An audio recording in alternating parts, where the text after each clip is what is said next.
Now let's jump over the net to the other side of the court for another pre-planned combination. Here's the situation. You're returning serve. Your opponent has a weak second serve that you know you can attack, but you don't. You just hit it back and the rally begins. Sounds like a wasted opportunity, doesn't it?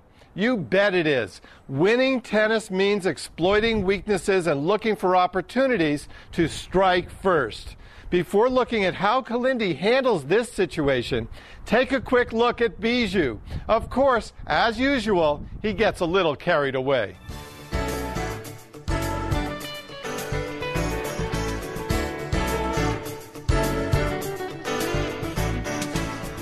Of course, it's not allowed to charge in and hit the return of serve out of the air, but you have to admire Bijou's enthusiasm to attack and get to the net. Now let's take a look at Kalindi giving it a shot. Here we see Kalindi recognizing a slower second serve and making an advanced decision that she will chip the return to her opponent's backhand and come to the net. A few ingredients are important in executing this shot. First is to decide ahead of time when you will chip and charge. Okay, I'll chip and charge the second serve. Second is that you don't want to be planted when chipping. Move through the shot to set up quickly at the net for the volley. Third is to chip up the line to most quickly get into the correct volley position on the same side of the center service line as the opponent. And fourth is to time the split well, based on when the opponent contacts the ball. Take special note that building confidence is very important in this type of sequence.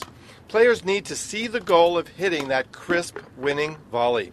What better way than to have an actual target that flies through the air and makes a fun, loud noise when struck? Great effort, Kalindi.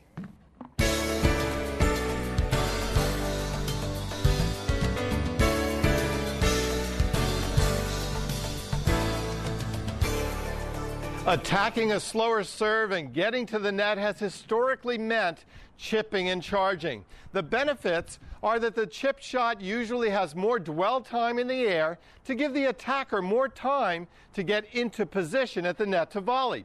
But there is also something to be said for simply attacking with a driving topspin return to give your opponent less time to react.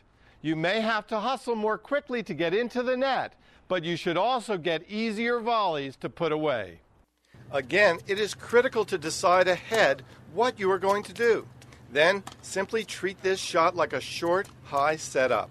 After all, a slower second serve that you can contact above the height of the net is almost identical to being in the middle of a rally and coming in to attack a short, high ball. In fact, in some ways, attacking this serve is easier, since your opponent's serving patterns are generally easier to figure out, and you can plan your shots in advance.